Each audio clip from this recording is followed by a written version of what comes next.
તો વિદ્યાર્થી મિત્રો આપણે વાત કરવાની છે આલ્કિનની. તો આલ્કિનનું ફોર્મ્યુલા એટલે કે જે એનું સૂત્ર છે CnH2n. તો એક અણુ હોય અથવા તો એક કાર્બન હોય તો શું લખી શકાય? તો n બરાબર 1 એટલે કે એનું ફોર્મ્યુલા મૂકીએ તો CnH2n. જો ફોર્મ્યુલાની ગણતરી કરવામાં આવે તો n બરાબર એક ઘટક કહેવાય એટલે C1H2 પાછું nનો ઘટક 1 એટલે 1 એટલે અહીંયા આપણને સૂત્ર મળશે C1H2 જેને કહેવાય મિથિનો. તેવી રીતે બીજી વાત કરીએ n બરાબર 2 એટલે ફોર્મ્યુલાની અંદર ફરીથી આપણે મૂકીશું CnH2n. કાર્બન કેટલા છે આમાં? 2. તો અહીંયા શું આવશે? C2H2 બરાબર. હવે ગણતરી કરીએ તો કાર્બન કેટલા? 2 2 કેટલા થાય? 4 એટલે C2H4. તો અહીંયા C2H4 નું નામ શું થશે? ઇથિનો. આ સેકન્ડ નંબરનું નામ થયું આલ્કિન સમૂહનું. n બરાબર 3 ની વાત કરીએ તો CnH2n. કાર્બન કેટલા?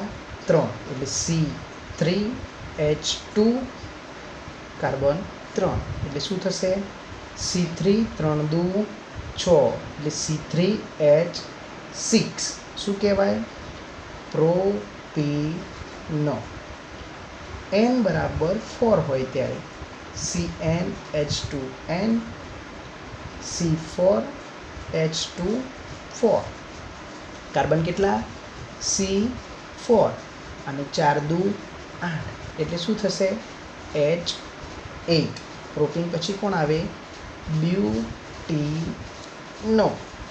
ત્યાર પછી n બરાબર 5 એટલે કે n બરાબર 5 હોય તો કઈ રીતે ગણતરી કરશું? તો ફોર્મ્યુલા મૂકીશું CnH2n કાર્બન 5 2 હાઇડ્રોજન મૂકીને ફરીથી કાર્બનની સંખ્યા મૂકીશું 5 એટલે કાર્બન 5 C5 5 2 10 C5H10 H10 એટલે શું કહેવાય?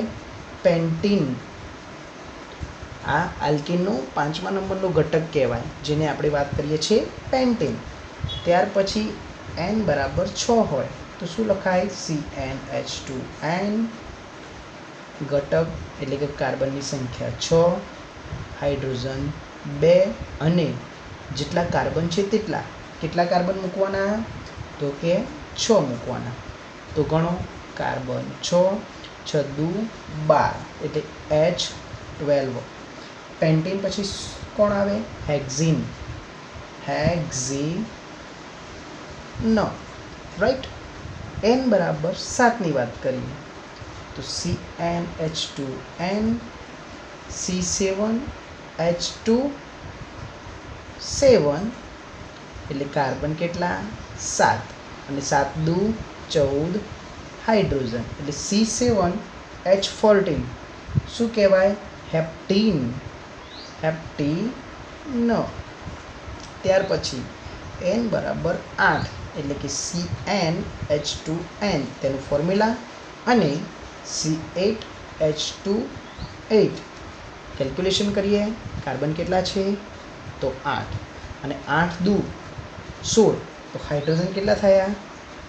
16 એટલે કે C8H16 તો શું કહેવાય? તેને ઓક્ટીનો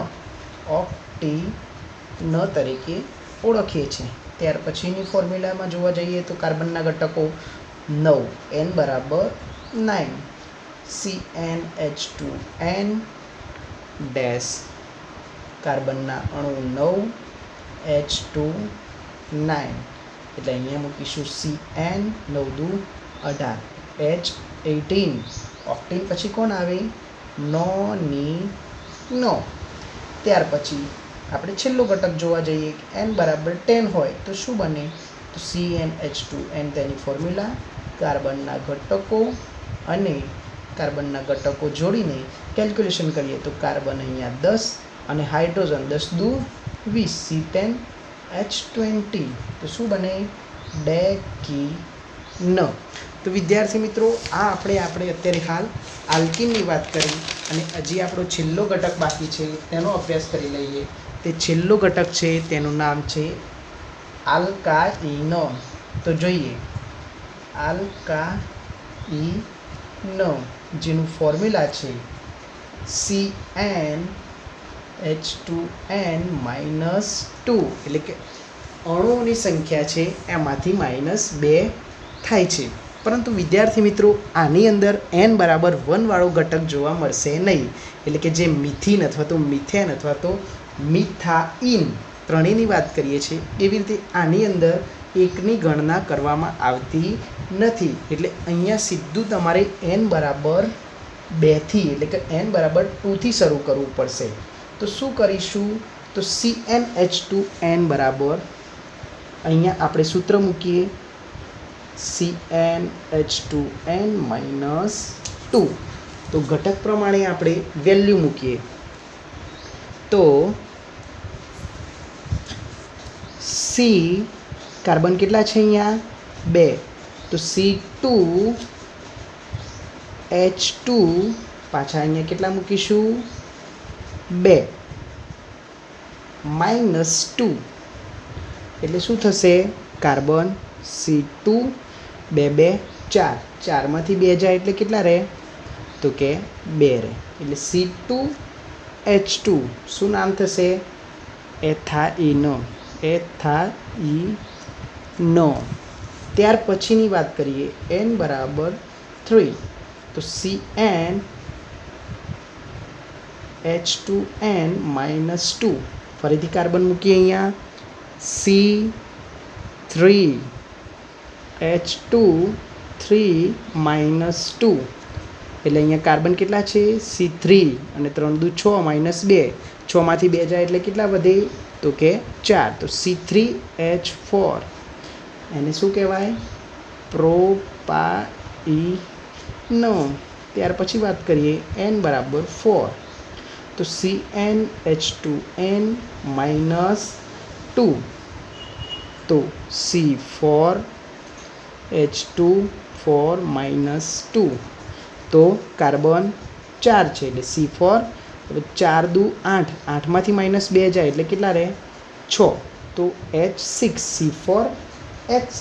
તો તેનું નામ શું થયું? બ્યુટાઇન.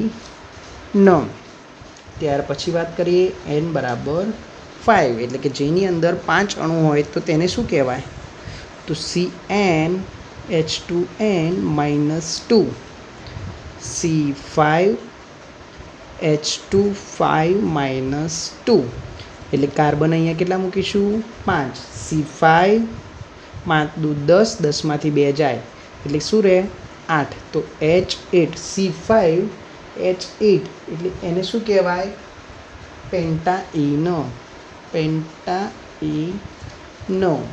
ત્યાર પછી આગળ જઈએ n બરાબર 6, CnH2n-2. તો કાર્બન કેટલા છે અહીંયા? 6. H26-2 એટલે કાર્બનના અણુ મૂકી દો અહીંયા C6, 6 દુ 12 -2 એટલે 12માંથી 2 જાય તો કેટલા વધે? 10. તો C6H10. બરાબર. તો પેન્ટાઇન પછી કોણ આવે? હેક્ઝાઇન. તો હેક્ઝાઇન.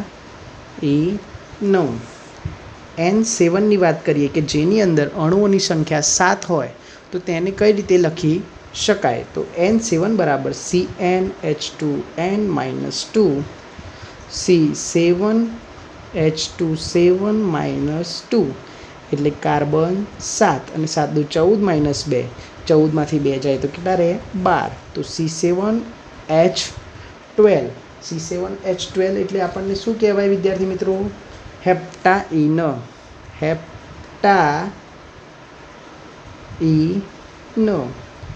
N8ની એટલે કે જેની અંદર 8 અણુઓ હોય કાર્બનના તો CnH2n-2 ફોર્મ્યુલા મૂકી ત્યારબાદ C8H28-2 એટલે કાર્બન 8, 8 દુ 16 -2, 16માંથી 2 જાય એટલે કેટલા રહે? 14. તો C8H14. હેપ્ટાઇન પછી કોણ આવે? ઓક્ટાઇન.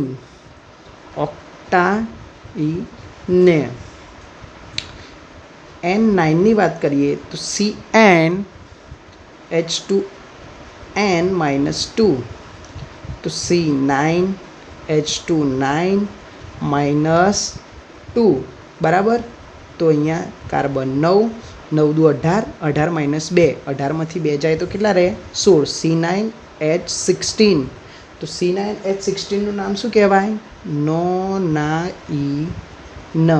અને આપણું આલ્કાઇનનો છેલ્લો ઘટક એટલે કે N બરાબર 10, તો એના માટે જોઈએ CnH2n-2, C10H210-2, કાર્બન કેટલા?